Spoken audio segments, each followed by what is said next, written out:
Tupac, Tupac. Love the way you keep it so gangster with it. Hey, y'all remember that on the movie Next Friday when Damon he was sitting on the couch and he was watching the How Do You Want It video? The niggas Tupac, Tupac. Hey,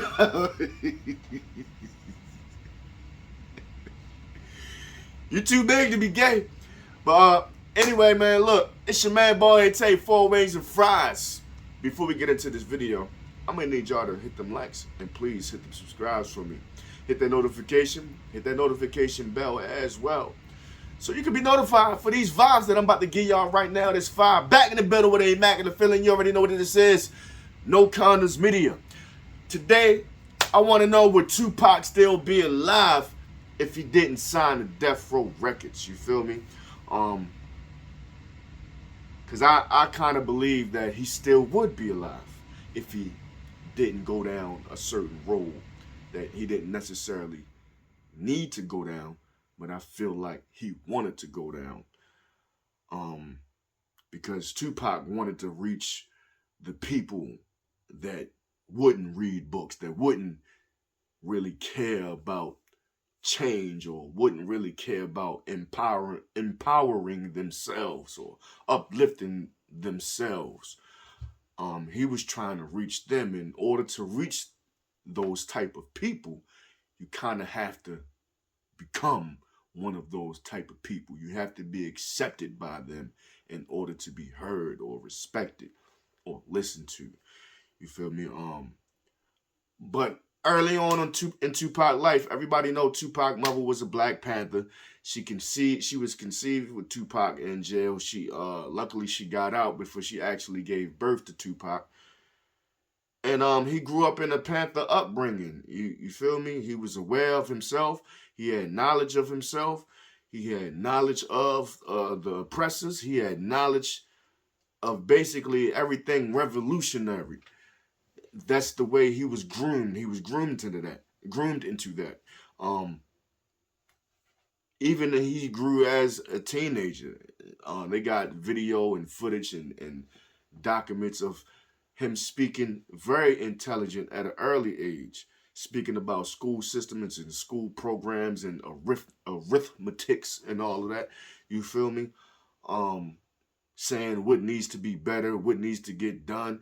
He, like, at an early age, you can tell this young man, he was ahead of his time. So I don't, and even early on in his music, Tupac, he rapped differently. It was more revolutionary based, about fighting back against police brutality, about teaching Black people who they are and where they come from and how we need to stick together and just things of that nature. That was his early on music and his early on albums. He would speak on the struggles of the ghetto, the struggles of the urban cities, you feel me, and the why the conditions were like they were, you feel me? That's when he but people don't even know Tupac was born in New York. He was born in New York. He spent some time in Baltimore. That's how he ended up meeting Jada Pinkett, and they ended up becoming cool best friends or whatever, soulmates, lovers. You feel me? But like I was saying, all of his music was like revolutionary based. When he was Tupac, he had the little curl, man. I got a picture over there somewhere where Tupac had the little curl when he was a teenager. You feel me? I got Pop right here when he was all the way turned up. Like he went all the way left, you feel me? Even when he started to go a little more gangster, what was that, around the time Me Against the World, maybe a little after that, right after the Thug Life tattoo and all of that, that's when he started to really like change and transforming into something different. But still, it wasn't far fetched as it would become.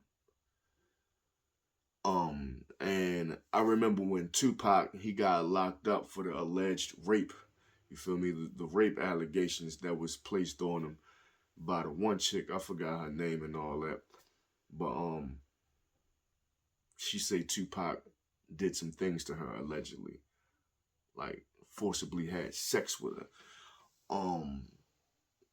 And he really couldn't get out of jail. And the only person that came to his aid was Suge Knight. And Suge Knight bailed him out, was able to get him out on bail. And in return, Tupac signed with Death Row Records. Everybody that knows Tupac, everybody who has some type of relationship with him or had some type of dealings with him or spent any type of time around him, they will tell you that Tupac, he is a loyal person. If he is with you, he is with you. He's willing to go the extra mile to show that my loyalty for you is unmatched. I'm willing to go above and beyond and further than anyone who's around you because I'm loyal to you. They say that was Tupac. And I guess he felt forever indebted to. Is that a word? Indebted? I don't think so. I just made it up. If it is, I don't know. That shit just came out. And I know vocabulary. I'm good with vocabulary. You feel me? I'm an intelligent dude. So pardon me if indebted isn't a word. And if it isn't, they need to make it one now. And if it isn't, guess what? I'm going to keep on saying it. But anyway, Tupac was very loyal to Suge, and he proved his loyalty, repping Death Row, always putting Death Row out there, marketing it, putting himself in beefs, situations. You get what I'm saying? Riding for the home team, trying to show like, yo, I'm the one you could trust. I'm the one that's going to be with you, ride or die, back to back, back against the wall. We got to scrap it out with the world. Pac was the one that tried to prove to you he was the one that was there for you. And I think that's where he was doing too much, and that he started to do too much to prove loyalty to Suge. He even started doing little beef shit with Corrupt, the little Crip dudes on the label, telling Corrupt, you're not on my level, you can't talk to me, and all of that, trying to prove his allegiance to Suge and the Mob Pirus, even though they was all supposed to be together. But Tupac was just more on Suge and them side. And everybody up there know that all of them Death Row dudes, they treated Snoop, Corrupt, Doug Pound, they treated them dudes like they was less. You feel me? Feed them a couple scraps they eating, but they treated them like they was less.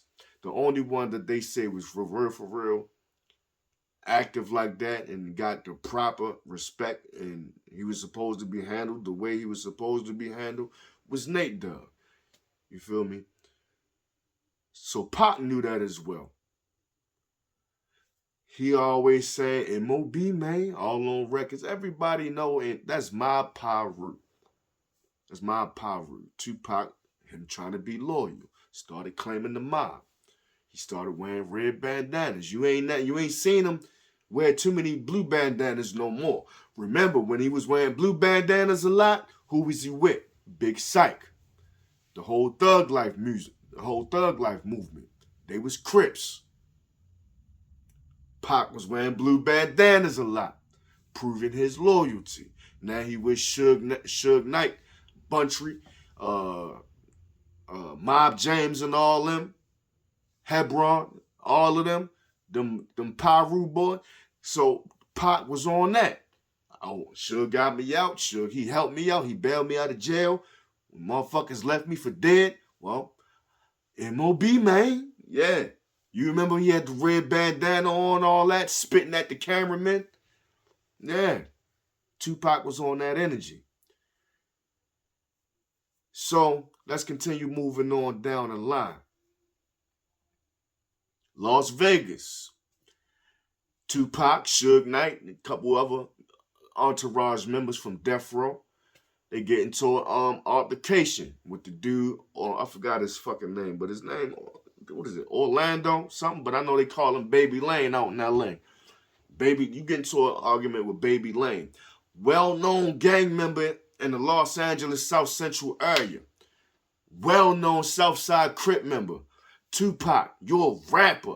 You're not in the streets. You grew up in streets all like from New York to Baltimore to Marin City, California, Los Angeles. You've been to places, but you's a rapper. This shit right here, you shouldn't really be trying to indulge in it.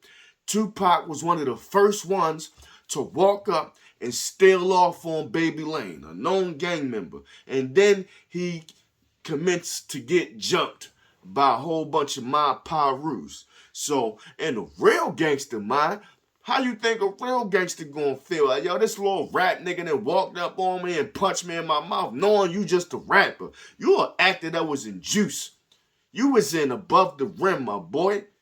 So you're an actor. I'm not believing you really like that. And how I'm going to sit there and take, when I get back to my hood or wherever I'm at around the world, oh yeah, how you big bad Crip and all that, you let this little rapping acting motherfucker straight punch you in your mouth and you ain't get down with him.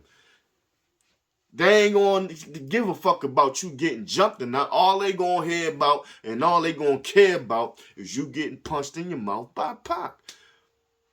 You feel me?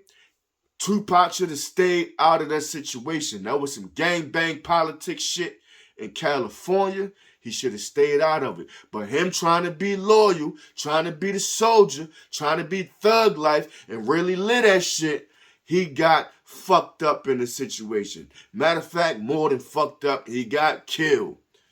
It's a whole lot of other speculations going on around Tupac's murder of how the shit could have been, how it could have went down. Was it a conspiracy theory?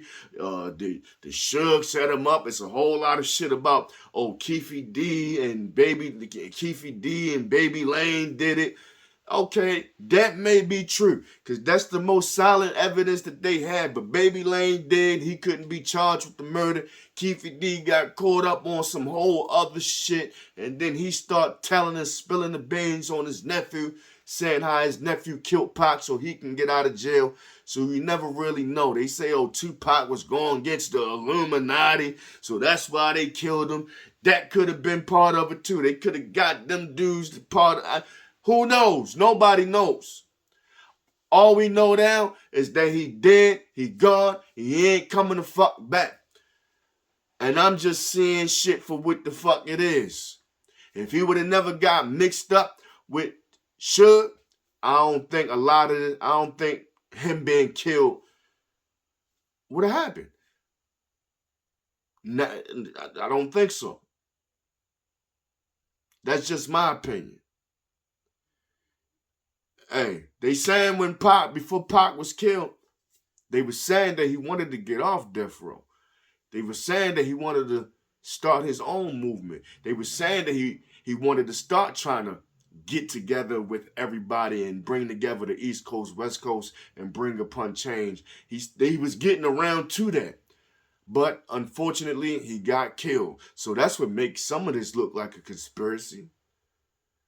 Well, maybe they used Pac to an advantage. They knew Pac was loyal. They knew Pac was going to ride with whoever he was with. And they used the situation with Suge to take Pac out. Who knows? All we know, we lost a good poet, we lost a good artist, and we lost a good person that could have potentially been bigger than what he was if he was alive. I would just say that. He could have been bigger than what he is to the culture now, alive, than him being gone and us still here talking about him 20 plus years later. You feel me? So, would Tupac still be alive if he didn't sign to Death Row? Yes, because he wouldn't have been trying to prove his loyalty to Suge and the mob Piru niggas that he was really like that and walking up to a known gang member and punch him in his mouth. And that's can get you fucking killed in LA on some gangbang shit. And that's probably just what happened, and everybody's blowing this shit all out of proportion. Yeah. It's your man, Boy Tay. 4 wings and fries. Please hit them likes and please hit them subscribes. Please hit that notification. Hit that notification bell as well so you can be notified for these vibes when I'm dropping it. Comment down below. Let me know what you think of this video. Do you think Pac would have still been alive if he ain't signed with Death Row? Or what do you think? What's your favorite Tupac song? Anything Tupac related, please let me know down in the comments. Snow Condors Media.